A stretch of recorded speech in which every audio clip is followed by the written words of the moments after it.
This video explains how to draw the isometric view of a part by using its orthographic projections.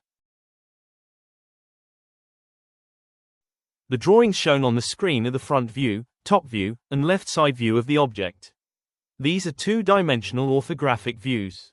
The aim is to use these views to create the three-dimensional isometric view of the object. Now let us proceed step by step.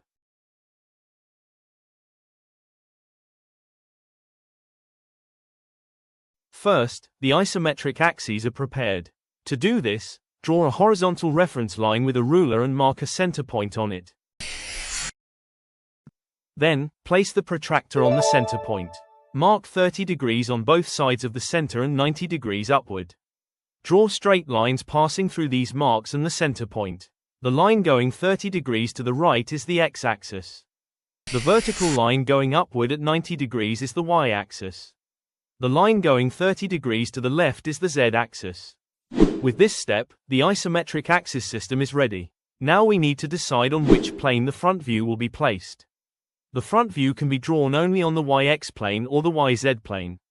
It cannot be drawn on the xz plane. The top view is always placed on the xz plane. In this video, the first angle projection method will be used. In this method, the upper view is accepted as the front view, the right side view is accepted as the left side view, and the lower view is accepted as the top view. This arrangement is the basis for creating the isometric view correctly. In this drawing, the observer's viewing direction is toward the xy plane. Therefore, the front view will be placed on the xy plane, and the right side view will be placed on the yz plane. We will first start drawing the left side view, that is, the view on the yz plane. First, draw a 40 mm line along the y-axis. From this point, draw a thin reference line in the x-axis direction. Then, draw a 50 mm line in the z-axis direction. From this point, add a 20 mm vertical line parallel to the y-axis. Now return to the center point. From the end point of the 40 mm line on the y-axis,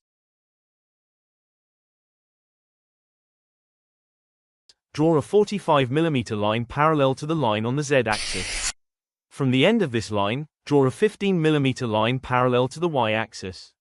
Then, from the end point of this line, draw a 25 mm line parallel to the z-axis. Next, from the end point of the previously drawn 20 mm line parallel to the y-axis, draw a 20 mm line parallel to the z-axis. From the end of this line, add a 25 mm line parallel to the y-axis. At the end of these steps, the left side view of the workpiece is completed. Now the front view of the part will be drawn on the xy plane. To do this, draw 60 mm lines parallel to the x-axis from the edge lines of the side view.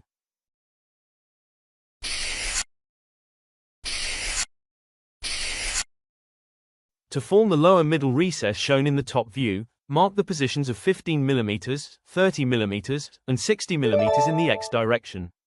From these marked points, draw 40 mm vertical lines in the y direction. From the end point of each vertical line, draw 30 mm lines parallel to the z-axis. Then, draw a 40 mm line to complete the edge corner of the part. From the end point of this line, add a 15 mm vertical line in the y direction.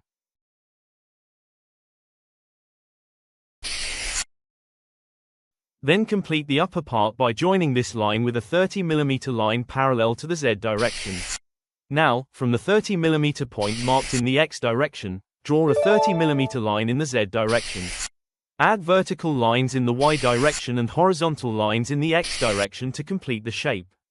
In this way, the isometric view of the part given with three orthographic views is completed successfully. The three-dimensional form of the object can now be clearly seen, and the relationships between all surfaces can be understood at a glance.